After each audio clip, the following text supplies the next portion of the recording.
Huh? Look at that. Can we show the folks here on the other shot? Look at that. Huh? Yeah, pretty good. Pretty good. Thank you to everyone here at Vox who helped make that possible. I really appreciate it. It's a little too literal with the numbers, but I'm teasing. I love it. I think it's great. All right. So for the weigh-in today, what is my central point? My central point is as follows. I asked folks to go to my Twitter feed at LThomasNews and that there was a poll up. Let me pull the results of that poll up now. This was issued at 11 a.m., so it's been 2 hours. There's been about 2,300 votes or so, and the question was really simple. Who do you think won? How did you score the co-main event? Did you score it for DJ at UFC 227? Did you score it for Cejudo, or don't know either way? The answers are about what you would expect. About a quarter say don't know either way, and then 37% for DJ, 39% for Cejudo. There are two main points to consider in the following statement. Henry Cejudo is the rightful winner of the co-main event at UFC 227. And there are two components, as I mentioned, that buttress and support that conclusion. Let's start with the first one, the overarching claim about judging. Now, if you scored it for Demetrious Johnson, depending on, of course, what your logic is, but can you cobble together a very convincing case in favor of him? The answer is, of course you can. Of course you can. It is not very difficult to do. So I don't mind if somebody did not score it for Henry Cejudo, but you might be saying, well, didn't you just say that Cejudo's the rightful winner? Right, and if if Johnson had won, I might be making the exact same statement, and that sounds crazy. Right. That's the scoring criteria we have. Folks, if you ever followed my live chat, or if you watch any of my post-fight specials that I do on occasion, you have heard me rail on about this, and I shall continue it now, although I'll abbreviate it for expediency's sake for those who have already heard it. But basically, our scoring criteria, forget the way it's simply implemented, but certainly the criteria itself and the way in which rules are written and what they essentially value and don't, and the way in which we experientially enter into the world, it makes it possible that you can have not one, but two different winners for the same round or the same fight. And understand what that means. People think if I can make a strong case for Johnson, that invalidates a strong case for Cejudo. But that's not the case. They can both live in the same space at the same time. Think about it very easily. You watching on a high-def screen like this one, that's one way to experience the world. It's very, very different when you're cage side. And remember, the judges don't sit together. One sits here, one sits across the cage, and another one from a different position there. Experientially, you're in a different position, right? So you might see things right up close to you. I've called fights on a much lower level. When the fights are right up front, you can see and feel and hear everything. I actually end up giving up more weights to body shots as a consequence of what I saw there. But a lot of times, you might see guys on the other side of the cage, and there might be grappling going on. You can't really tell what's happening. Maybe they use the monitors for instant replay. Maybe they don't, or not instant replay, I'm sorry, for live viewing to really get a better perspective, but maybe they don't, right? So that experientially changes the way in which you can experience and see something and understand what's really happening there. On top of that, there's other subjective criteria that come into play. Consciously or unconsciously, you might value leg kicks, or you might value certain kinds of leg kicks. You might value leg kicks in certain kinds of contexts, or you don't. And maybe you're explicit with that bias, or maybe you're not. On top of that, again, what did you hear from the crowd? All of that will weigh on top of you. And then more to the point, you can lay out what you believed is a clear and unequivocal definition of effective grappling or effective damage. But this is a fight that shows you that the definition of effective grappling, it might seem straightforward on paper, and certainly they have provided some degree of shape and parameters to help somewhat narrow the conversation, but it's not really, in the end, necessarily all that helpful, to be perfectly honest with you. There is a lot of gray area, a ton, in fact, a metric ton. And this is sort of my second point that I want to make here, because it fits into the first one. Now, we all think that effective grappling is a sufficiently well-known thing, right? In shorthand, without reading what the unified rules say, although I did go over them last night in preparation for today's show, you can say to yourself, well, what is it? All right, it's guard passing, right? We can all agree there. You get a takedown, and you start passing guard. First you go to half, then you go to side. Maybe you go to mount, maybe you take the back, something like that. Maybe you go back and forth from side to side. Maybe you go knee on belly, but some kind of exercise of control from a dominant position. Yeah, that makes sense. And on top of that, what about effective ground and pound? Sure, pitter-patter punches aren't nothing, but they don't count as much as a big smashing or slashing elbow, right? I think we can all agree with that. They don't count as much as a knee to the ribs or something. These are all things that I don't deny count as effective damage in certain cases. And in aforementioned previously, effective grappling, you are exercising a greater degree of control over somebody. You are exercising an advancing threat, right? When you pass the side control, as you do that, and then you land, let's say, a knee to the ribs, you're adding on to the damage. These are fairly straightforward things to understand, but this fight tells you that there is so much gray and so much room for subjective interpretation. And at the highest level, when you're talking about elite fighters, so much matters in the tiny spaces. It's easy to grade a big-ass elbow that lands on someone's eye socket and crushes it, a la Jeremy Stevens and Josh Emmett. Okay, yeah, that's clearly really impactful damage. But I saw people saying that Henry Cejudo had laid and prayed on Demetrious Johnson. Couldn't be further from the truth. There is no truth to that at all. At all. And I even saw some people trying to advance stats about, well, how many guard passes did he really attempt and or score in that time? How much positional advancement was there? How much time was spent in static positions? This is a clear case where, look, I have been a major proponent of statistics in MMA, and I will continue to be. They are valuable. But here is a clear case where context matters. Let me ask a very simple and very basic yet revealing question. Was Henry Cejudo on top ever in any submission threat duress? Ever. At any point he was on top. Name 1 nanosecond where that was true. One. Because I can't find it. He was not under any submission threat. And why is that the case? In order to be subject to a submission threat on top, to a degree, the person on bottom has to consent to bottom position, right? If you want to launch a Kimura underneath, you have to get on your side. You have to grab their wrist, no thumb. You have to grab your wrist, no thumb, although you can use thumbs if you have to. And you motorcycle grip it, and there's a lot of details that go involved.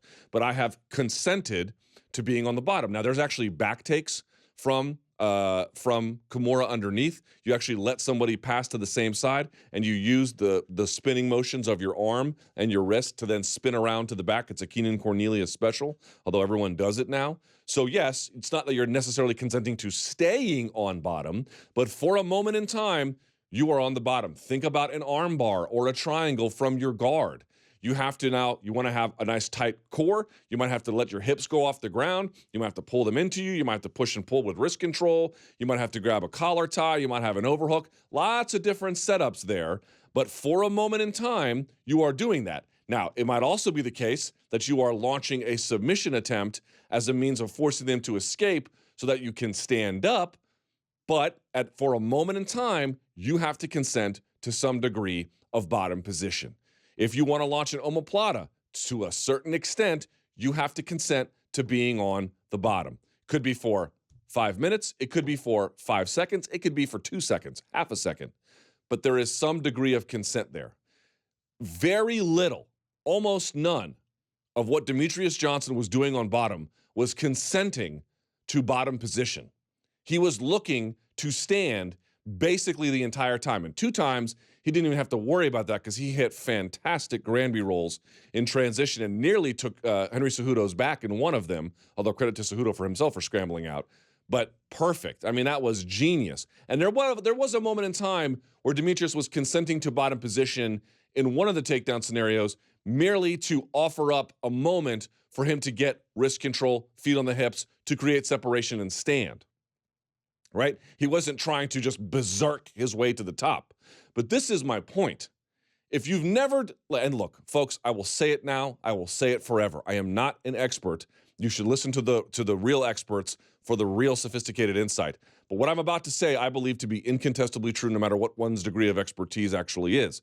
Namely, if you are struggling on top to keep someone down underneath you, a grown man who knows how to get up, you cannot allow for major windows of space in which to posture up and control and then land ground and pound. Think about Eddie Alvarez against Dustin Poirier against the fence. Why did he throw that elbow? I said it on this show, and he said it himself. He was in such tight, narrow spaces that if he tried to pull back to throw a shot, it would open up space, and then up Dustin Poirier goes. He had to keep it nice and locked. Now, he threw a shot you can't throw, but in that space, what are you going to do? You're going to do this? There's nothing there, right? So he was trying to think of the most devastating shot he could throw in a narrow, tight, and confined space.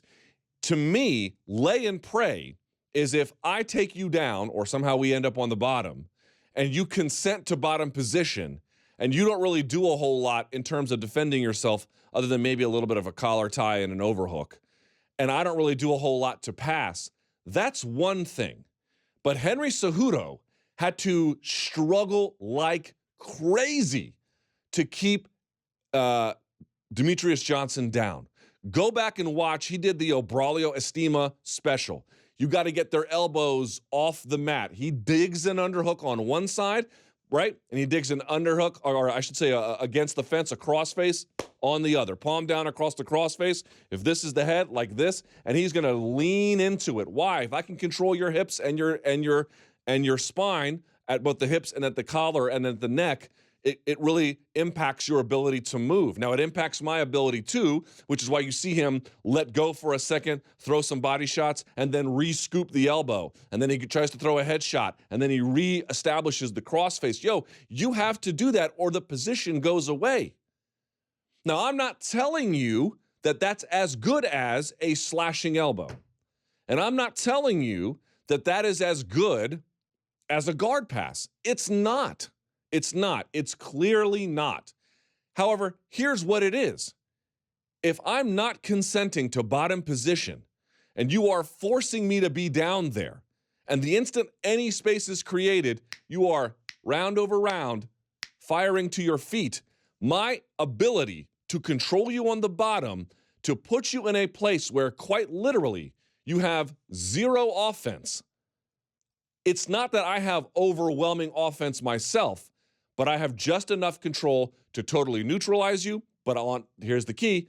I'm wearing you out physically, and I am landing small, intermittent shots. Ladies and gentlemen, that is not lay and pray. There are guys who underneath are so talented, you can feel it. They get on their side, they get a Z guard, or they get a knee shield, and they're gone, dude. Or you get other kinds. Well, if they get an underhook, they're gone. Or if they can scoop the far side leg and they do deep half, they're gone. You have to lay these people flat, and that is hard to do. Go back and watch how Henry Cejudo struggles with his outside leg. He has one leg scooping on top for the half guard, and the outside leg is struggling to find the right balance. Where do I put this leg so I don't get rolled? Where do I put this leg so I put maximum hip pressure down? Where do I put this leg so I can control yours from moving? And it's a hard decision to make in real time. That is a skill. That is not an obvious thing. If you don't believe me, there are so many jiu-jitsu gyms right out there in your city. Many of them let you train for free for 30 days or a week. Pay a mat fee, for crying out loud, and go find somebody who's black belt level, because that's what you're dealing with here, who wrestled at any kind of a level, because that's what you're dealing with here, and try to hold them down, right? They are not consenting to bottom position. Their whole objective is to stand. They are showing that with you by the second they can even get on a side, the second they can even get an elbow, and then a hand, and then their hips back, and an underhook, they're gone. Folks, to be held down in that scenario is very difficult to do. So I'm not here to tell you that slashing elbows aren't a better gauge of top control and damage and guard passing and all that. All the traditional hallmarks of what we know to be of dominant top control and effective grappling, all that's true. But if I take you down and I hold you down and I put you in a position where now you are carrying my weight, I am at least to some degree taxing your cardiovascular resources. I am controlling you physically on the bottom. I am landing small but intermittent shots. I'm winning. I'm winning. And by the way, the more that happens, I'm putting myself in a position to accrue points and to at least put the fight in a closer range that speaks to my offensive opportunities and a better position for me. Who would you rather have been in that scenario, Henry or Demetrious? Trust me, you would rather have been Henry. I'm not saying Demetrious had the shit beaten out of him. That's not what I'm saying. But I am saying of the two who got taxed more, who spent more resources in that position, 1,000% Demetrious Johnson. What, by nature of the cause. If you get taken down and stretched flat, to stand back up is way more taxing than hitting a crossface, scooping it, and then driving an underhook with some kind of trail figure four back there that he kind of had with his legs. Much, much harder. And that he even had in additional elbows in the 5th round, or maybe it was the 4th, and then occasionally had a big punch here or there. Easy, easy call. The only things that matter in effective grappling are not just big elbows and big punches for damage or guard passing or getting mount or getting back. Yes, those are the most valuable. But in a fight against the pound-for-pound best fighter of the last how many years? The margins matter. The tiny little margins matter. It is not lay and pray. Not at all. That is such a disservice to the skill shown and the will, the battle of wills shown by Henry Cejudo to lay a guy like that flat over time, to wear his physical resources out. It is totally unfair. So if you want to count a guard pass more, I'm not here to talk you out of it. If you want to count taking a back more, I'm not here to talk you out of it. But go back and look at all of the races Usain Bolt has won. Sometimes he's lapping these people like he's superhuman, and sometimes it comes down to a tenth of a tenth of a tenth of a second. Just a little bit of a photo finish difference. That is what you saw here. That is what you saw here. Maybe it just comes down to the slightest degree of difference, but it's not lay and pray. And now, if you incorporate all of that back into the reality that we currently live in, namely that you have criteria where that kind of gray exists and those kinds of margins matter. And now I have my own, as a judge, biases, whether or not I am conscious of those or not. I have my own physical, experiential situation where some things are going to be more impactful to me than others. I'm going to hear certain things better. I'm going to see certain things better. But there are going to be some things I don't see very well at all, or hear very well at all, or frankly, even understand very well at all.